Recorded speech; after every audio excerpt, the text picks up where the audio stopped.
Hi, ഞാൻ doctor Juhi Das, QNB health കെയറിലെ homeopathic ഫിസിഷ്യനാണ്. ഇന്ന് പ്രായമായവരിൽ ഏകദേശം ഒരു 45-50 വയസ്സ് കഴിഞ്ഞിട്ടുള്ള സ്ത്രീകളാവട്ടെ പുരുഷന്മാരാവട്ടെ ഇവരിൽ ഏറ്റവും അധികം കണ്ടുവരുന്ന ഒരു ബുദ്ധിമുട്ടാണ് വെരിക്കോസ് വെയിൻസ്. അതായത് പ്രധാനമായിട്ടുള്ളൊരു ലക്ഷണങ്ങൾ അല്ലെങ്കിൽ അവർ പറയുന്ന ഒരു കാര്യങ്ങൾ എന്ന് പറയുമ്പം കാലുകൾ നന്നായിട്ട് നീര് വയ്ക്കുക, അതായത് കണങ്കാലിൻ്റെ അവിടെയായിട്ട് നന്നായിട്ട് നീര് വെച്ചിട്ടുണ്ട്. നടക്കുമ്പം ഭയങ്കര വേദന ഫീൽ ചെയ്യുന്നു, അതായത് ഒരു കടച്ചിലാണ് മെയിനായിട്ട് അനുഭവപ്പെടുന്നതെന്ന് പറയാറുണ്ട്. അപ്പം എന്താണ് ഈ വെരിക്കോസ് വെയിൻസ്, അല്ലെങ്കിൽ ഇത് വരാനുള്ള കാരണങ്ങൾ എന്തൊക്കെയാണ്, ഇത് വന്നു കഴിഞ്ഞാൽ നമുക്ക് അതിനെ എങ്ങനെ പ്രതിരോധിക്കാം, അല്ലെങ്കിൽ അതിൻ്റെ ഒരു മാനേജ്മെൻറ്റ് സൈഡ് എന്തൊക്കെയാണ്, ഈ കാര്യങ്ങളാണ് ഇന്നത്തെ വീഡിയോയിലൂടെ ഞാൻ ഡിസ്കസ് ചെയ്യുന്നത്. നമുക്കറിയാം, നമ്മുടെ ശരീരത്തിൽ ഒത്തിരി ഞരമ്പുകളും അതേപോലെ തന്നെ നാഡികളും സിരകളും ഉണ്ട്. സിരകളുടെ ഒരു പ്രത്യേകത എന്ന് പറയുമ്പം നമ്മുടെ ഹൃദയത്തിലോട്ട് രക്തം എത്തിക്കുന്നതാണ്, അതായത് വെയിൻസ്. ഈ വെയിൻസിൻ്റെ അകത്ത് ഒരുപാട് വാൾസ് ഉണ്ട്. വാൾസ് എന്ന് പറയുമ്പം അതിന് ഒരു അപ്വാർഡ് പ്രഷർ കൊടുക്കുന്ന, അല്ലെങ്കിൽ ഹൃദയത്തിലോട്ട് രക്തം എത്തിക്കാനുള്ള ആ ഒരു പ്രഷർ അല്ലെങ്കിൽ അതിൻ്റെ ഫ്ലോ കറക്റ്റ് ആക്കാൻ സഹായിക്കുന്ന ഒന്നാണ് വാൾവ്സ് എന്ന് പറയുന്നത്. ഈ വാൾവ്സിൻ്റെ സഹായത്തോടെയാണ് നമ്മുടെ ഓരോ അവയവങ്ങളിലേക്കും അല്ലെങ്കിൽ ഓരോ ഏരിയാസിലേക്കൊക്കെ ഹൃദയം ആ ഒരു ബ്ലഡ് ഫ്ലോ കറക്റ്റ് ആക്കുന്നത്. അപ്പം ഈ വാൾവ്സിൽ എന്തെങ്കിലും ഒരു ഡാമേജ് വരുമ്പോഴാണ് നമുക്ക് ഇത്തരം വെരിക്കോസ് വെയിൻസ് എന്ന് പറയുന്നത്. അതായത് ആ ഒരു ഫ്ലോ കറക്റ്റ് ആവാതെ വരുമ്പം ആ വെയിൻസ് അല്ലെങ്കിൽ ആ ഒരു സിരകൾ തടിച്ച് വീർത്തിരിക്കുന്നത് കാണാം, അല്ലെങ്കിൽ ഇങ്ങനെ പുളഞ്ഞിരിക്കുന്നത് കാണാം. അതാണ് നമുക്ക് എക്സ്റ്റേണലി നമ്മുടെ കാലിൻ്റെ അകത്ത് അല്ലെങ്കിൽ നമ്മുടെ ആ ഒരു തൊടയിടുക്കിലും അതേപോലെ കണങ്കാലിൻ്റെ ഭാഗത്തൊക്കെ ആയിട്ട് ഒരു ചിലന്തി വല പോലെ നമുക്ക് വെയിൻസ് ഇങ്ങനെ വീർത്തിരിക്കുന്നത് കാണാം. അപ്പം ഇതിനെയാണ് നമ്മൾ വെരിക്കോസ് വെയിൻസ് എന്ന് പറയുന്നത്. ഈ ഒരു വെരിക്കോസിറ്റി ഈ ഒരു കാലുകൾക്ക് മാത്രമല്ല, പല അവയവങ്ങൾക്കും ഈ ഒരു വെരിക്കോസ് അഫക്റ്റ് ചെയ്യാം. അതിപ്പം നമ്മുടെ കാലിൻ്റെ അവിടെ വരുമ്പോഴാണ് അത് വെരിക്കോസ് വെയിൻസ് എന്ന് പറയുന്നത്. പുരുഷന്മാരിലെ സ്ക്രോട്ടത്തിൻ്റെ അകത്ത് അല്ലെങ്കിൽ വൃഷ്ണത്തിൻ്റെ അകത്ത് ഈ വെയിൻസ് അല്ലെങ്കിൽ സിരകൾ തടിച്ച് വീർത്തിരിക്കുകയാണെങ്കിൽ അതിന് വെരിക്കോസീൽ എന്ന് പറയപ്പെടുന്നു. അതേപോലെ മലദ്വാരത്തിന് ചുറ്റുമായിട്ടുള്ള ആ ഒരു വെസൽസ് അല്ലെങ്കിൽ ആ ഒരു സിരകൾ ഇങ്ങനെ വീർത്ത് നീര് വെച്ചിരിക്കുന്ന ഒരവസ്ഥയാണെങ്കിൽ അതിനെ ഹെമറോയിഡ്സ് എന്ന് പറയുന്നു, അല്ലെങ്കിൽ പൈൽസ് അല്ലെങ്കിൽ മൂലക്കുരു എന്ന് പറയുന്നു. ഈ ഒരു ഹെമറോയിഡ്സ് ഇന്റേണൽ ഹെമറോയിഡ്സ് ആവാം അല്ലെങ്കിൽ എക്സ്റ്റേണൽ ഹെമറോയിഡ്സ് ആവാം. ഇന്റേണൽ എന്ന് പറയുമ്പോൾ എന്താ, മലദ്വാരത്തിന്റെ അകത്തായിട്ട് കാണപ്പെടുന്ന ഒരു എക്സ്ട്രാ ഗ്രോത്ത്.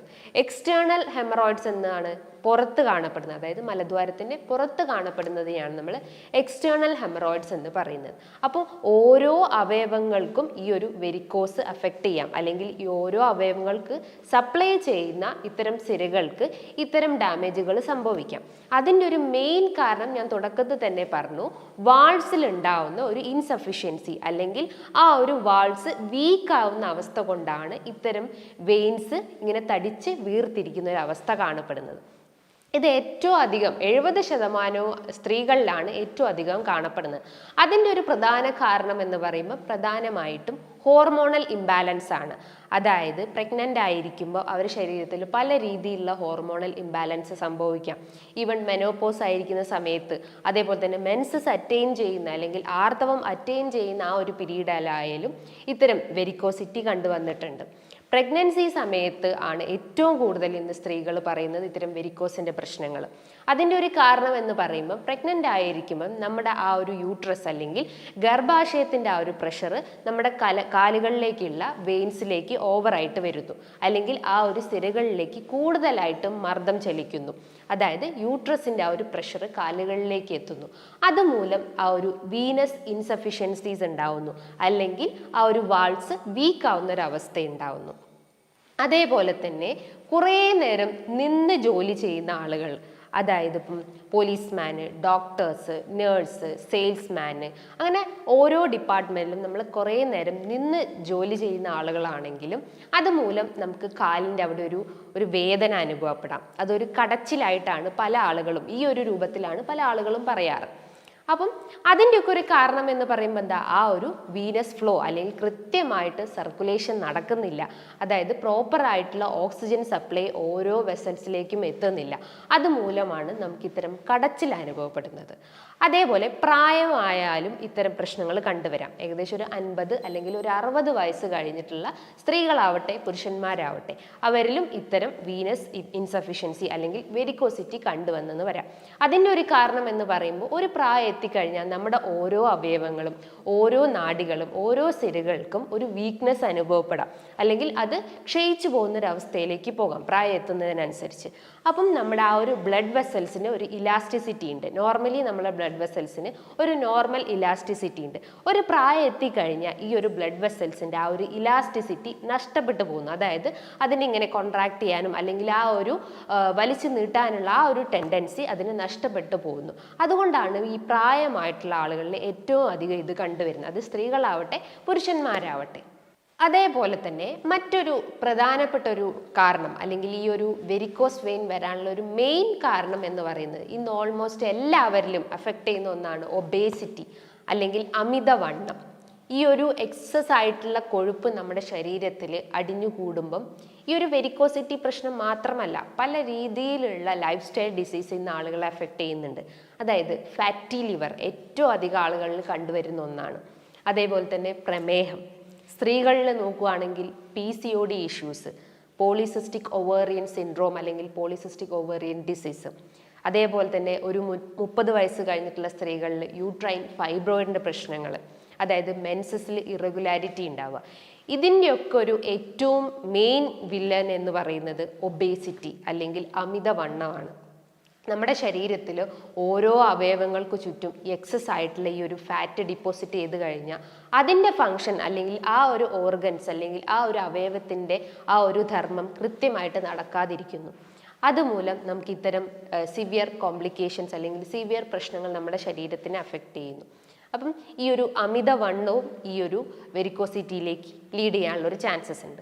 മറ്റൊരു പ്രധാനപ്പെട്ട ഒരു കാരണം എന്ന് പറഞ്ഞാൽ ഫാമിലി ഹിസ്റ്ററി. നമ്മുടെ ഗ്രാൻഡ് പാരൻസിനോ നമ്മുടെ പാരൻസിനോ ആർക്കെങ്കിലും ഇത്തരം ഒരു വെരിക്കോസിറ്റീൻ്റെ ഹിസ്റ്ററി ഉണ്ടെങ്കിലും നമുക്കും അത് അഫക്റ്റ് ചെയ്യാനുള്ള ഒരു ടെൻഡൻസി 70% കൂടുതലാണ്. അപ്പം ഇത്തരം കാരണങ്ങളാണ് ഈ ഒരു വെരിക്കോസിറ്റിയിലേക്ക് ലീഡ് ചെയ്യുന്നത്. നമ്മൾ കൃത്യമായിട്ട് നമ്മളെ ബോഡി മൂവ്മെൻറ്റ്സ് കൊടുത്തിട്ടില്ലെങ്കിൽ, നമ്മൾ എപ്പോഴും ചടഞ്ഞുകൂടിയിരിക്കുക അല്ലെങ്കിൽ കണ്ടിന്യൂസ് ആയിട്ട് നമ്മൾ ഇരുന്ന് ജോലി ചെയ്യുന്ന ആളുകൾക്ക് ബോഡിക്കൊരു മൂവ്മെൻറ്റ്സ് അല്ലെങ്കിൽ ബോഡിക്കൊരു വർക്കൗട്ട് നമ്മൾ കൊടുത്തിട്ടില്ലെങ്കിലും ഇത്തരം സിംറ്റംസ് അല്ലെങ്കിൽ ഇത്തരം വെരിക്കോസിറ്റി സ്റ്റാർട്ടപ്പ് ചെയ്യാനുള്ള ഒരു ചാൻസസ് ഉണ്ട്. ഈ ഒരു വെരിക്കോസിറ്റീൻ്റെ മെയിൻ ഒരു സിംറ്റംസ് എന്ന് പറയുമ്പം ആദ്യമായിട്ട് തന്നെ ഒരു രോഗി പറയുക കാലുകൾ ഭയങ്കരമായിട്ട് ഒരു കടച്ചിൽ, വേദന എന്നല്ല അവരൊരു കടച്ചിൽ എന്നുള്ള ആ ഒരു ടേമാണ് യൂസ് ചെയ്യാറ്. അതായത് കാഫ് മസിൽസ്, നമുക്കറിയാം നമ്മുടെ ഹാർട്ട് കഴിഞ്ഞാൽ ഒരു സെക്കൻഡ് ഒരു ഹൃദയമായിട്ട് വർക്ക് ചെയ്യുന്നത് നമ്മുടെ കാഫ് മസിൽസ് ആണ്. അതായത് നമ്മുടെ ഉപ്പൂറ്റിൻ്റെ മേലെയായിട്ടും അതേപോലെ തന്നെ അതായത് മുട്ടിൻ്റെ താഴെയായിട്ടുള്ള ആ ഒരു ഏരിയയ്ക്കാണ് കാഫ് മസിൽസ് എന്ന് പറയുന്നത്.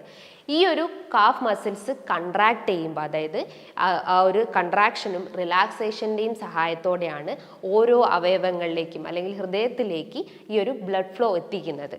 ആ ഒരു കൺട്രാക്ഷൻ്റെ സഹായത്തോടെയാണ് ആ വാൾസ് വർക്ക് ചെയ്യുന്നത്. അപ്പോൾ ആ മസിൽസിന് എന്തെങ്കിലും അല്ലെങ്കിൽ ആ പേശികൾക്ക് എന്തെങ്കിലും ക്ഷതം സംഭവിക്കുമ്പോൾ, എന്തെങ്കിലും ഒരു വീക്ക്നെസ്സോ അല്ലെങ്കിൽ ബലക്ഷയം ഉണ്ടാകുമ്പോൾ നമുക്ക് ഇത്തരം വേദനകൾ അനുഭവപ്പെടാം. അതായത് കണങ്കാല് ഭയങ്കരമായിട്ട് നീര് വെച്ചൊരവസ്ഥ ഉണ്ടാവുന്നു. കാഫ് മസിൽസ് അല്ലെങ്കിൽ ആ ഒരു ബാക്ക് റീജിയൻ നന്നായിട്ട് കടച്ചിൽ അനുഭവപ്പെടുന്നു. ഒരു സ്റ്റേജ് കഴിഞ്ഞ് കഴിഞ്ഞാൽ അവർ പറയും കാല് നീര് വെക്കുന്നുണ്ട്.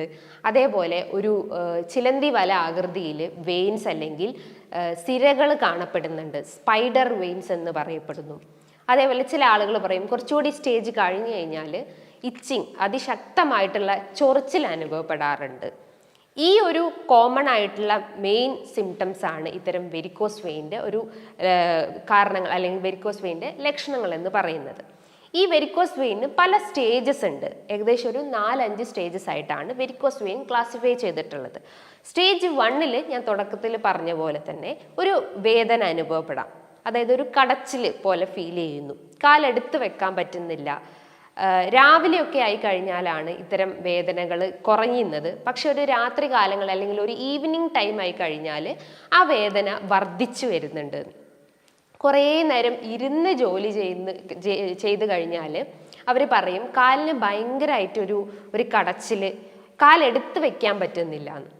അപ്പം ആദ്യം തന്നെ അവർ പറയുന്ന ഒരു സിംറ്റം അല്ലെങ്കിൽ ആദ്യം തന്നെ ഒരു എക്സ്റ്റേണലി സൈൻ എന്ന് പറയുന്നത് സ്പൈഡർ വെയിൻസ്, ചിലന്തി വല പോലെ നമ്മുടെ കാലിന് ചുറ്റും ഇങ്ങനെ വെയിൻസ് പൊന്തി കിടക്കുന്ന ഒരു അവസ്ഥ ഉണ്ടാവുന്നു. രണ്ടാമതായിട്ട് സ്റ്റേജ് 2 പറയുന്നത് ഒരു ചൊറിച്ചിൽ അനുഭവപ്പെടാം. അതായത് അൺനെസസറി ആയിട്ട് ശരീരം മൊത്തം, അതായത് ആ ഒരു മസിൽസ് ഭയങ്കരമായിട്ട് വീക്ക് ആയതുകൊണ്ട് തന്നെ അല്ലെങ്കിൽ ആ ഒരു വെയിൻസ് ഡാമേജ് ആയതുകൊണ്ട് തന്നെ ഫുള്ളായിട്ട് ചൊറിച്ചിൽ അനുഭവപ്പെടാം. എസ്പെഷ്യലി കാലിൻ്റെ ഒരു ഭാഗം നന്നായിട്ട് ചൊറിയുന്നത് പറയുന്നത് കേട്ടിട്ടുണ്ട്. അതേപോലെ തന്നെ ചില ആളുകൾ പറയും ചൊറിച്ചിലിനോടൊപ്പം തന്നെ ഒരു പുകച്ചിൽ, എന്തോ ഒരു ബേണിംഗ് സെൻസേഷൻ ഉണ്ടാവുന്നു, ഒരു മുളകൊക്കെ അരച്ച് തേച്ചൊരു ഫീലിംഗ് ഉണ്ടാവുന്നു. ഒരു സ്റ്റേജ് 3 എത്തിക്കഴിഞ്ഞാൽ കാലെല്ലാം കൂടി വീർത്തിരിക്കുന്നു. അതായത് വെയിൻസ് അല്ലെങ്കിൽ സിരകൾ ഇങ്ങനെ തടിച്ച് വീർത്തിരിക്കുന്ന ഒരവസ്ഥ ഉണ്ടാവുന്നു. എഡിമ അല്ലെങ്കിൽ കണങ്കാലൊക്കെ നീര് വെച്ചൊരവസ്ഥ ഉണ്ടാവുന്നു. ഒരു സ്റ്റേജ് 4 നോക്കുകയാണെങ്കിൽ ആ ഒരു ഡിസ്കളറേഷൻ കാണപ്പെടുന്നു. അതായത് ഒരു ബ്ലാക്ക് ബ്രൗണിഷ് അല്ലെങ്കിൽ ഒരു ബ്ലൂയിഷ് ഡിസ്കളറേഷൻ അല്ലെങ്കിൽ ഒരു നീലിച്ചൊരവസ്ഥ നമ്മുടെ കാലിൻ്റെ അവിടെ കാണപ്പെടുന്നുണ്ട്. ഒരു സ്റ്റേജ് 5 ആണെങ്കിൽ ആ ഒരു ഡിസ്കളറേഷൻ കുറച്ചുകൂടി എൻലാർജ്ഡ് ആയിട്ടുണ്ടാവും അല്ലെങ്കിൽ കുറച്ചുകൂടി വികസിച്ചിട്ടുണ്ടാവാം. അപ്പം നമുക്ക് കൂടുതലായിട്ടും ചൊറിയാനുള്ളൊരു ടെൻഡൻസി വരുന്നു. ചൊറിഞ്ഞ് ആ ഒരു ഏരിയ പൊട്ടിപ്പോകുന്നു, അല്ലെങ്കിൽ ബ്ലഡ് വെസൽസ് ഡാമേജ് ആവുന്നു, അല്ലെങ്കിൽ സിരകൾ ഡാമേജ് ആയി പോകുന്നു. അങ്ങനെ അത് അൾസറിലേക്ക് ലീഡ് ചെയ്യുന്നു. അതായത് ആ ഒരു സർഫസ് തന്നെ, അതായത് നമ്മുടെ ആ ഒരു സ്കിന്നിൻ്റെ ഒരു സൂപ്പർഫിഷ്യൽ സർഫസ് തന്നെ കംപ്ലീറ്റ് ആയിട്ട് ഡാമേജ് ആയി പോകുന്നു. ഒരു അൾസർ അല്ലെങ്കിൽ ഒരു നോൺ ഹീലിംഗ് അൾസറിലേക്ക് അത് ലീഡ് ചെയ്യുന്നു. ഒരു എൻഡ് സ്റ്റേജ് അല്ലെങ്കിൽ ഒരു സ്റ്റേജ് 6 നോക്കുകയാണെങ്കിൽ ആ ഒരു അൾസറിൽ നിന്ന് രക്തം വരുന്നു, അല്ലെങ്കിൽ ചലം അല്ലെങ്കിൽ പസ് അല്ലെങ്കിൽ ഒരു ബ്ലീഡിങ് പോലെ കാണപ്പെടുന്നു. ഈ ഒരു 6 സ്റ്റേജിൽ ഒതുങ്ങുന്നതാണ് വെരിക്കോസ് വെയിൻസ് എന്ന് പറയുന്നത്. അപ്പോൾ ഇത്രയും കോംപ്ലിക്കേറ്റഡ് ആയിട്ടുള്ള ഒരു കേസ് നിങ്ങളിങ്ങനെ വെച്ചുകൊണ്ടിരുന്നു കഴിഞ്ഞാൽ പല രീതിയിലുള്ള മറ്റു പ്രശ്നങ്ങളിലേക്ക് ലീഡ് ചെയ്യും. അതായത് ഒരു സ്റ്റേജ് കഴിഞ്ഞാൽ ചിലപ്പം കാല് മുറിച്ച് കളയേണ്ട ഒരു അവസ്ഥ ഉണ്ടാവുന്നു. അപ്പം നിങ്ങൾ തുടക്കത്തിൽ തന്നെ ഇത്തരം സിംറ്റംസ് അല്ലെങ്കിൽ കാലിൻ്റെ ആ ഒരു വെയിൻസ് ഒക്കെ ഇങ്ങനെ ഒരു സ്പൈഡർ വെയിൻസ് പോലെ കാണപ്പെടുകയാണെങ്കിൽ നിങ്ങൾ തീർച്ചയായിട്ടും ഒരു ഡോക്ടറെ കൺസൾട്ട് ചെയ്തിട്ട് കൃത്യമായിട്ട് മരുന്നുകൾ എടുക്കേണ്ടതാണ്. ഈ ഒരു വെരിക്കോസ് വെയിൻ്റെ ഒരു ടെസ്റ്റ് എന്ന് പറയുമ്പം ഡോപ്ലർ വീനസ് സ്റ്റഡിയാണ്. അതായത് നമ്മുടെ വെയിൻസ് എത്രത്തോളം എഫക്റ്റീവ് ആണ് അല്ലെങ്കിൽ എത്രത്തോളം ഫങ്ഷനിങ് ആണ് എന്നറിയാൻ വേണ്ടിയിട്ടാണ് ഈ ഒരു ഡോപ്ലർ വീനസ് സ്റ്റഡി ചെയ്യുന്നത്. ഇത് ചെയ്തു കഴിഞ്ഞാൽ നമുക്ക് ആ ഒരു ഇൻസഫിഷ്യൻസി ഉണ്ടോ അല്ലെങ്കിൽ ഇംപ്രോപ്പർ ആണോ എന്നറിയാൻ പറ്റുന്നതാണ്. ഇതിന് നിങ്ങൾ കൃത്യമായിട്ട് ഒരു എക്സസൈസ് ആണ് മെയിനായിട്ട് ചെയ്യേണ്ടത്. അപ്പം ഞാൻ പറഞ്ഞു അമിതവണ്ണം ഇതിൻ്റെ ഒരു കാരണമാണെന്ന് പറഞ്ഞു. അപ്പം നമ്മൾ എന്ത് ചെയ്യണം? നന്നായിട്ട് വർക്കൗട്ട് ചെയ്യുക. അതായത് ശരീരം നന്നായിട്ട് വേർക്കുന്ന രീതിയിൽ വർക്കൗട്ട് ചെയ്യാൻ ശ്രമിക്കുക. അതായത് രാവിലെ ഒരു 15 മിനിറ്റോ അല്ലെങ്കിൽ ഒരു 30 മിനിറ്റ് നന്നായിട്ടൊരു നടത്തം നമ്മുടെ ശരീരത്തിന് കൊടുക്കണം. ഈ ഒരു വെരിക്കോസ് വെയിൻ മാത്രമല്ല, പല രീതിയിലുള്ള ലൈഫ് സ്റ്റൈൽ ഡിസീസ് അല്ലെങ്കിൽ ജീവിതശൈലി രോഗങ്ങളെ നമുക്ക് തടഞ്ഞു നിർത്താൻ പറ്റുന്നതാണ്. അപ്പം കൃത്യമായിട്ട് എക്സസൈസ് അല്ലെങ്കിൽ ഒരു നടത്തം മെയിൻറ്റെയിൻ ചെയ്യാൻ ശ്രമിക്കാം. മറ്റൊരു എക്സസൈസ് എന്ന് പറയുമ്പം നമ്മുടെ കണങ്കാല് ജസ്റ്റ് ഒന്ന് ഫ്ലോറിൽ വെക്കുക, എന്നിട്ട് അപ്പ് ആൻഡ് ഡൗൺ ജസ്റ്റ് ഒന്ന് ലിഫ്റ്റ് ചെയ്യുക. ഇങ്ങനെ ഒരു അപ്പ് ആൻഡ് ഡൗൺ ലിഫ്റ്റ് ചെയ്യുക. ഇത് ഏകദേശം ഒരു 15 സെക്കൻഡ് അല്ലെങ്കിൽ ഒരു 10 സെക്കൻഡ് നിങ്ങൾ കൃത്യമായിട്ട് ചെയ്യാൻ ശ്രമിക്കുക. ഒരു 5-10 മിനിറ്റ് കംപ്ലീറ്റ് ആയിട്ട് ഇങ്ങനെ ചെയ്യാൻ ശ്രമിക്കുക. അതായത് ആംഗിൾ ഇങ്ങനെ വെച്ചിട്ട് അല്ലെങ്കിൽ കണങ്കാല് നമ്മൾ കാല് ജസ്റ്റ് ഫ്ലോറിൽ വെച്ചിട്ട് അപ്പ് ആൻഡ് ഡൗൺ ജസ്റ്റ് ഇങ്ങനെ ഒന്ന് ലിഫ്റ്റ് ചെയ്യാം. അതേപോലെ തന്നെ നിങ്ങളുടെ ഹീൽ അല്ലെങ്കിൽ ഉപ്പൂറ്റീൻ്റെ ഭാഗവും ഇതേപോലെ തന്നെ അപ്പ് ആൻഡ് ഡൗൺ ലിഫ്റ്റ് ചെയ്യാൻ ശ്രമിക്കുക. ഇങ്ങനെ ചെയ്യുമ്പം കാലിൻ്റെ ആ ഒരു കടച്ചിലിൻ്റെ പ്രശ്നങ്ങൾ നമുക്ക് കംപ്ലീറ്റ് ആയിട്ട് റെഡ്യൂസ് ചെയ്യാൻ പറ്റുന്നതാണ്. അതേപോലെ ഈ കുറേ നേരം നിന്ന് ജോലി ചെയ്യുന്ന ഒരു കാരണമാണ് ഇതിലേക്ക് ലീഡ് ചെയ്യുന്ന പറഞ്ഞു. അപ്പം നമ്മൾ ആ ഒരു സ്റ്റാൻഡിങ് പൊസിഷൻ കഴിവതും കുറയ്ക്കാൻ ശ്രമിക്കുക. ഒരു 1 അവർ നമ്മൾ നിന്ന് ജോലി ചെയ്തിട്ടുണ്ടെങ്കിൽ ഒരു 15 മിനിറ്റോ അല്ലെങ്കിൽ ഒരു 20 മിനിറ്റ് നന്നായിട്ട് റെസ്റ്റ് കൊടുക്കുക. നമ്മുടെ ബോഡിക്ക് കൃത്യമായിട്ടുള്ള ഒരു റെസ്റ്റ് മെയിൻറ്റെയിൻ ചെയ്യാൻ ശ്രമിക്കുക. അതേപോലെ നമ്മൾ കുറേ നേരം ഇരുന്ന് ജോലി ചെയ്യുന്ന ആളുകളാണെങ്കിൽ നമ്മളെ ബോഡിക്ക് എഗെയിൻ ഒരു മൂവ്മെൻറ്റ്സ് കൊടുക്കാൻ ശ്രമിക്കുക. അതേപോലെ ഇങ്ങനെ ഓപ്പോസിറ്റ് ആയിട്ട് ഈ കാര്യങ്ങൾ ചെയ്യാൻ ശ്രമിക്കാം. മറ്റൊരു മെയിൻ ടെക്നിക്ക് എന്ന് പറഞ്ഞാൽ നമ്മുടെ കാല് ജസ്റ്റ് ഒന്ന് എലവേറ്റ് ചെയ്യുക. നമ്മുടെ ഹാർട്ട് ലെവലിന് അല്ലെങ്കിൽ ഹൃദയത്തിൻ്റെ ആ ഒരു ലെവലിനനുസരിച്ച് ആ ഒരു കാല് ലിഫ്റ്റ് ചെയ്യാൻ ശ്രമിക്കുക. അപ്പോൾ ആ ഒരു ഫ്ലോ കറക്റ്റായിട്ട് നമ്മളെ ഹൃദയത്തിലേക്ക് എത്തുന്നതാണ്. അതാണ് ലിംബ് എലവേഷൻ എന്ന് പറയുന്നത്. അതേപോലെ തന്നെ കംപ്രഷൻ സ്റ്റോക്കിങ്സ് നിങ്ങൾക്ക് യൂസ് ചെയ്യാം. അത് നൈറ്റ് ടൈമിൽ വേണ്ട, ഡേ ടൈമിൽ യൂസ് ചെയ്യാൻ ശ്രമിക്കുക. അതായത് നമ്മുടെ ആ ഒരു നീ പാർട്ടും അതേപോലെ തന്നെ ഹീൽ റീജിയണും കവർ ചെയ്യുന്ന രീതിയിലുള്ള കംപ്രഷൻ സ്റ്റോക്കിങ്സ് യൂസ് ചെയ്യാൻ ശ്രമിക്കുക. നിങ്ങളുടെ ഡയറ്റ് ഫോക്കസ് ചെയ്യുകയാണെങ്കിൽ വിറ്റാമിൻ ഡി, വിറ്റാമിൻ ഇ പോലത്തെ, വിറ്റാമിൻ കെ പോലത്തെ ഭക്ഷണങ്ങൾ നല്ല രീതിയിൽ എടുക്കാൻ ശ്രമിക്കുക. ചെറിയ മത്സ്യങ്ങൾ, ഒമേഗ 3 ഫാറ്റി ആസിഡ്സ് നീർക്കെട്ടിനെ കുറയ്ക്കുന്ന ഏറ്റവും വലിയൊരു ഇൻഗ്രീഡിയൻ്റ് ആണ്. അതേപോലെ തന്നെ നട്ട്സ് ഐറ്റംസ് എടുക്കാം. ബദാം, വാൽനട്ട്, പിസ്ത, അതേപോലെ തന്നെ കാഷ്യൂ, ഗ്രൗണ്ട് നട്ട്. ഇതൊക്കെ നമ്മുടെ ശരീരത്തിൽ എന്തെങ്കിലും നീർക്കെട്ടോ അല്ലെങ്കിൽ എക്സസ് ആയിട്ടുള്ള ഫാറ്റ് ഉണ്ടെങ്കിൽ അതിനെ ബേൺ ഔട്ട് ചെയ്യാൻ സഹായിക്കുന്നതാണ്. അതേപോലെ തന്നെ കാർബ്സിൻ്റെ അളവ് കംപ്ലീറ്റ് ആയിട്ട് കട്ട് ചെയ്യാൻ ശ്രമിക്കാം. അമിതവണ്ണമാണ് ഇതിൻ്റെ ഒരു റീസൺ എന്ന് പറഞ്ഞു. അപ്പോൾ അതെന്ത് ചെയ്യണം? നമ്മുടെ ഡയറ്റിൽ നിന്ന് കൃത്യമായിട്ടുള്ള ആ ഒരു കാർബ്സിൻ്റെ അളവ് കംപ്ലീറ്റ് ആയിട്ട് അവോയ്ഡ് ചെയ്യാൻ ശ്രമിക്കുക. പകരം എന്ത് ചെയ്യണം? പ്രോട്ടീൻസിൻ്റെ അളവും അതേപോലെ തന്നെ ഫൈബറിൻ്റെ അളവും കൂട്ടാൻ ശ്രമിക്കുക. അപ്പം ദഹനത്തിൻ്റെ പ്രശ്നങ്ങളോ അല്ലെങ്കിൽ ഇനിയിപ്പോൾ ഹെമറോയിഡ്സിൻ്റെ ഒക്കെ ഇഷ്യൂസ് ഉണ്ടെങ്കിൽ ഫൈബർ ഇൻടേക്ക് കൂട്ടിക്കഴിഞ്ഞാൽ നമ്മുടെ ദഹനം കുറച്ചുകൂടി ഒന്ന് ഇമ്പ്രൂവ് ആവും. നമ്മുടെ മലം കുറച്ച് കട്ടിയായിട്ടുള്ളത് കുറച്ചുകൂടി സോഫ്റ്റ് ആവാനുള്ള ഒരു ചാൻസസ് ഉണ്ട്. അപ്പോൾ ഫൈബർ അടങ്ങിയിട്ടുള്ള ഭക്ഷണങ്ങൾ എടുക്കാൻ ശ്രമിക്കുക. നല്ല പോലെ ഉറക്കം മെയിൻറ്റെയിൻ ചെയ്യാൻ ശ്രമിക്കുക. ഒരു 7 മണിക്കൂർ മുതൽ 8 മണിക്കൂർ കൃത്യമായിട്ട് ഉറങ്ങാൻ ശ്രമിക്കുക. അതേപോലെ തന്നെ കൃത്യമായ അളവിൽ നമ്മളെ ബോഡി ഹൈഡ്രേറ്റ് ചെയ്യുക. ഏകദേശം ഒരു 10 to 12 ഗ്ലാസ് വെള്ളം ഡെയിലി കുടിക്കാൻ ശ്രമിക്കുക. ഭക്ഷണത്തിൻ്റെ ഒരു ഹാഫ് ആൻ അവർ മുൻപായിട്ടോ അല്ലെങ്കിൽ ഭക്ഷണത്തിൻ്റെ ഹാഫ് ആൻ അവർ ശേഷമായിട്ടും കഴിക്കാൻ ശ്രമിക്കുക. ഇങ്ങനെ കൃത്യമായിട്ട് നിങ്ങൾ ഓരോന്നോരോന്ന് നിങ്ങളെ ലൈഫിൽ ഫോക്കസ് ചെയ്ത് കഴിഞ്ഞാൽ ഇത്തരം വേദനകളും അല്ലെങ്കിൽ ഇത്തരം കോംപ്ലിക്കേഷൻസ് ലീഡ് ചെയ്യുന്നത് നമുക്ക് കുറയ്ക്കാൻ പറ്റുന്നതാണ്. ഹോമിയോപ്പതിയിൽ ഈ ഒരു വെരിക്കോസ് വെയിൻസിന് ഒത്തിരി മെഡിസിൻസ് അവൈലബിൾ ആണ്. ഇനി ഇതുമായി ബന്ധപ്പെട്ട് നിങ്ങൾക്ക് എന്തെങ്കിലും സംശയങ്ങളുണ്ടെങ്കിൽ താഴെ കാണുന്ന നമ്പറിൽ ബന്ധപ്പെടാവുന്നതാണ്. നല്ലൊരു ഹെൽത്ത് ടോപ്പിക്കുമായി വീണ്ടും കാണാം. Thank you.